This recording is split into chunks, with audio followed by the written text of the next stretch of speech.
Assalamu alaikum. I am Naveed Hassan, a faculty member at Yambu English Language Institute. In this video, I'll be going over the ILOs for week 9 and 10, like what we had planned before these 2 weeks and what we achieved at the end of these 2 weeks. Right in the start, let's start with the ILOs for listening skills. In listening skills, we had the objective to learn to listen for reasons and explanations. Now, when you listen to a statement, there must be some reason behind it. So ask yourself questions like why or how, and that's how you can focus while listening on the answers to these questions. So while you are listening, focus on the answers to your questions in your mind. And the signal words which can give you the answers to these questions can be because, for, due to, since, or as. So these words will give you an indication that these may be the answers to your questions. Now, you can see the examples like he missed some classes because he was sick. The team lost the match due to their mistakes. The words like because or due to can be a signal for you to get the answers to your questions. Now, moving on to the ILOs for speaking skills. In speaking skills, we had the objective to express opinions, learn to speak, to express your opinions. Like when you speak, you give some opinion or your viewpoint. Now, introduce ideas using words that signal yours or other person's opinions. Like you can use the signal words like in my opinion, in my view, for me, I feel that, in the writer's opinion, I think that, according to me. Now, these words basically they would signal your opinion.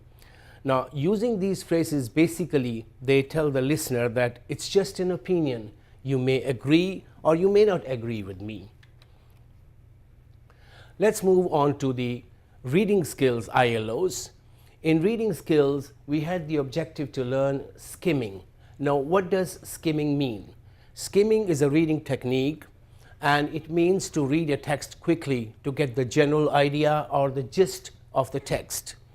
Now, skimming is always useful while you're reading a newspaper.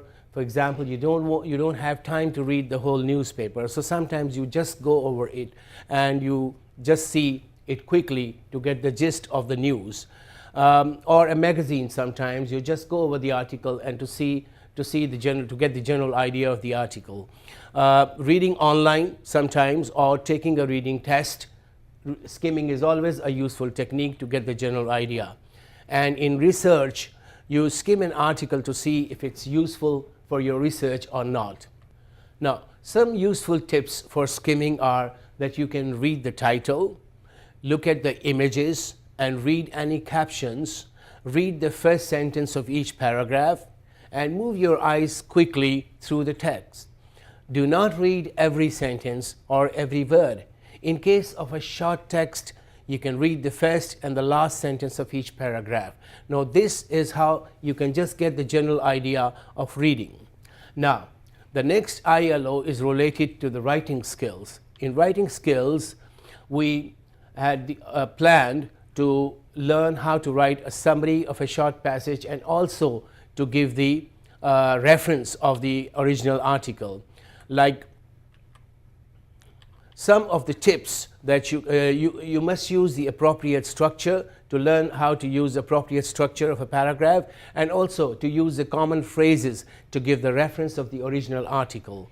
Now, what are some of the useful tips to write a summary?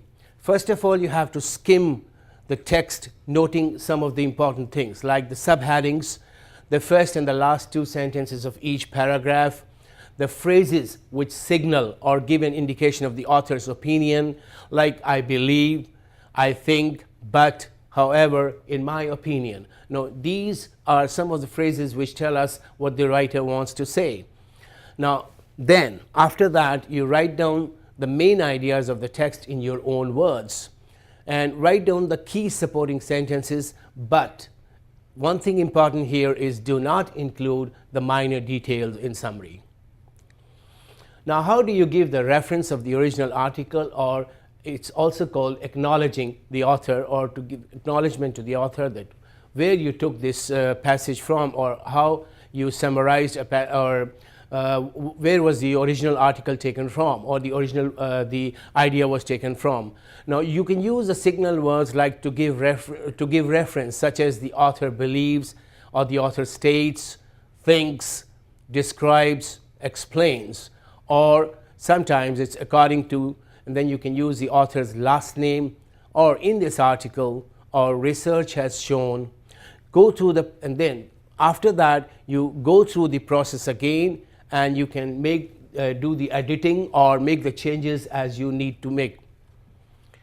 Let's go on to the next ILOs, which are related to technical English. In technical English, the objective was to learn to write a series of instructions or to describe a series of actions. Now, when you give instructions, you use imperative. Now, what is imperative? You can see some of the examples here, like take the tires off, raise the car with a jack, close the window, open the door, bring your homework. Now, you can see all these sentences, they start with the verb take, raise, close, open, bring. So, imperative sentences basically they start with the base form of the verb, right? And then it's just like you're giving instructions or orders. So, this is how you give instructions using imperatives. Now, what is the response to the instructions? We had to learn that as well. Now, how to respond to instructions or how to report jobs in progress or jobs completed. Now, when the job is in progress, the response can be I'm taking the wheels off now using a present continuous tense, or if you have just completed the job, then you respond like I have taken them off using a present perfect. Now, the next ILOs were related with vocabulary, and you can see these are the high frequency words which we had to cover, and they are related to the listening 1, listening 2, and the reading 1 and reading 2.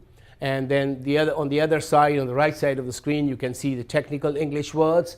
These words, we had to learn how to use them in sentences, giving a proper meaning and giving context clues, which means that the sentences should clearly explain the meaning of the words. Then the next ILO was about the word families. Now, what are word families? Word families are groups of words that come from the same root. If you know the meaning of the noun form of the verb, then you can also recognize the verb form. You can see some of the words which are verb, noun, and adjective at the same time. Inform, information is noun, and informative is adjective. Likewise, you can see participate, differ, identify, they have their nouns and adjectives. Now, I have used a word differ in 3 different forms, like differ as a verb. You can say, sorry, I differ from you. The same word as an adjective, different, I have a different opinion. And the same word as a noun, difference. There is a color difference between the 2 cars. One is black, whereas the other is blue. So you can see this is a word family with the same word as a verb, adjective, and noun. Now, the next ILO was about the auxiliary verbs, how to use the auxiliary verbs in questions. Also called, the auxiliary verbs are also called the helping verbs. Now, you can see how we use the basic pattern is in yes-no questions, we start with the auxiliary.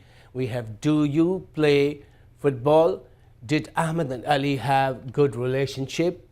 Is he searching for his book? So you see, we start with auxiliary verb, and then we have the subject, and then the main verb, and then the rest of the sentence. In WH questions or the information questions, we start with the W word or the information word, like how do they make these cakes?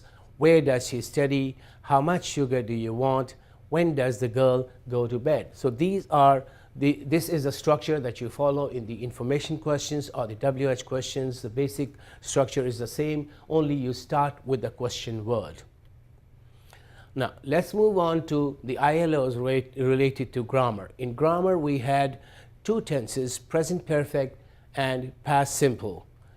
Now, in present perfect, the clue words which give you a signal of the tense is like, you can have the words like ever, never, since, so far, yet, for. These words are just sometimes already. Now, these words, they give you the clue that you are using a present perfect tense. In past simple, you have the clue words like last, ago, yesterday, 3 days ago, like you say 3 days ago, last Sunday, or sometimes last year. Now, these are some of the clue words for these two tenses. Now, in affirmative sentences, you have a present perfect. Let's look at the example of present perfect.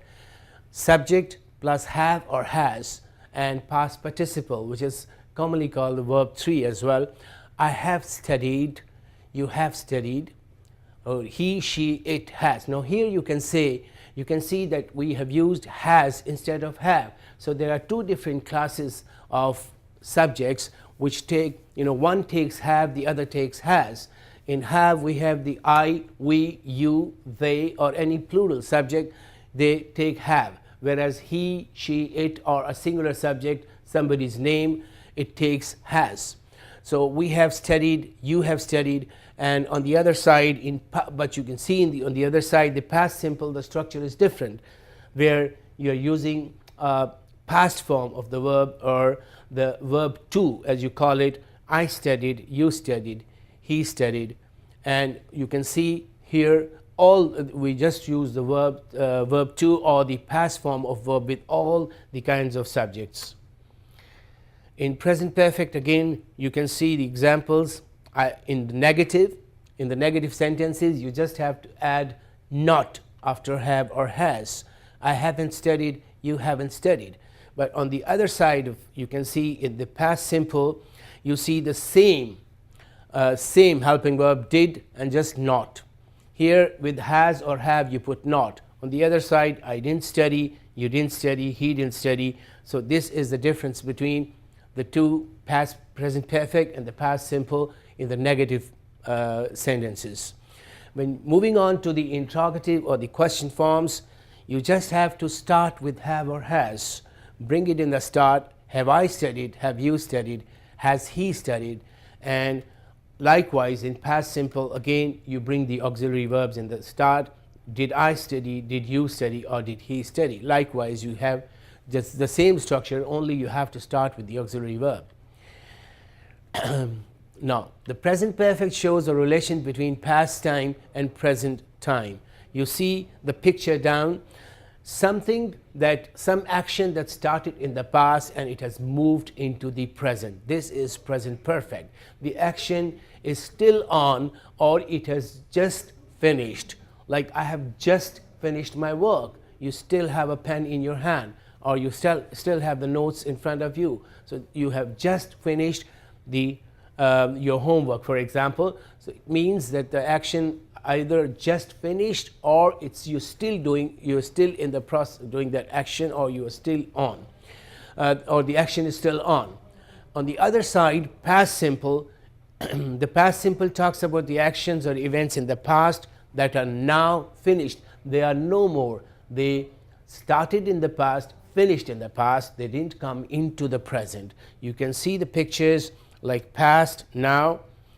It's moving from past to now, but in past simple, the action finished in the past.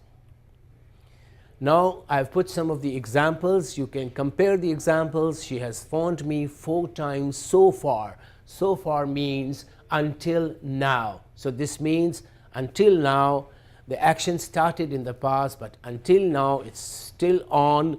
So far, until now, she has phoned me 4 times. But in the past simple, she phoned me 2 hours ago. It finished. After that, she didn't phone. These were the ILOs for week 9 and 10. I hope this video would help you make the things easier. Best of luck. Thank you.